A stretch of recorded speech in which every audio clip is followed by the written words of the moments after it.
everybody, it's Joy from the Women's AI Visibility Institute. And today we're going to talk about entity invisibility and why does it matter? Last week we talked about creating your entity, but I don't think I got to the point of why does it matter. And the point I want to make is when AI systems try to confirm whether your real, credible experience, it looks for an entity, your framework of who you are, what you do through education, your bar license number, your experience, articles that you've written, all these different sources. When it doesn't find anything, it's not neutral, it is quiet, compounding the disadvantage. So if you think, oh, it's not going to play good or bad. No, it plays bad because you're at a disadvantage, and that disadvantage compounds. So let's take a personal injury attorney, and that personal injury attorney doesn't have a strong website, hasn't been updated in several years, has no new content, no blogs, no videos. Okay, so the AI looks at the website and says, okay, this is a source, but it hasn't been updated. It might not be accurate. It's not current. That source becomes less valuable. So in Texas, we found that your website was over 50%. I think it was 55%.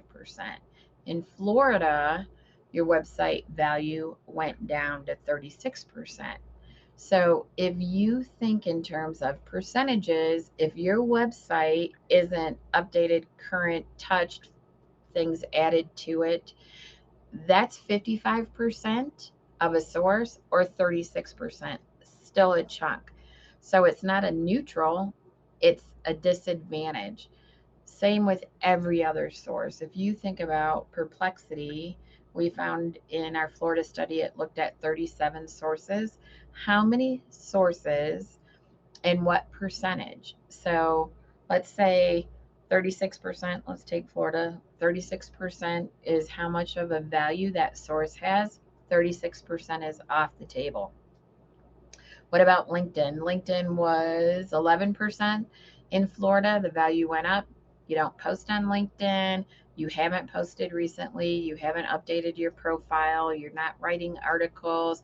That's 11% off the table. If you think about all the other places AI has to go to validate who you are, those are things you don't control. So they fill in the gaps, they hallucinate. The underlying source is Wikidata. That is a page that no attorney had in Florida. We studied 422 women, zero had a Wikidata page. So I just had a meeting recently that says, but why isn't our website enough? All my information is on the website. True, but does it have your education, when you graduated, documentation of what you do and how long you've been in practice? When was that last updated? Do you have any videos that explain or show what you do? Do you have any schema markup on your website? So AI doesn't have to fill in the gaps. It has to work to figure out who you are and what you do. All those little things, which aren't little, but all those things click off to say to AI, maybe she's not who she says she is. Maybe she doesn't have the experience. Maybe she's not credible. Maybe these sources are not accurate. You do not want AI filling in the gaps. You want a foundation that's strong, and that foundation is a Wikidata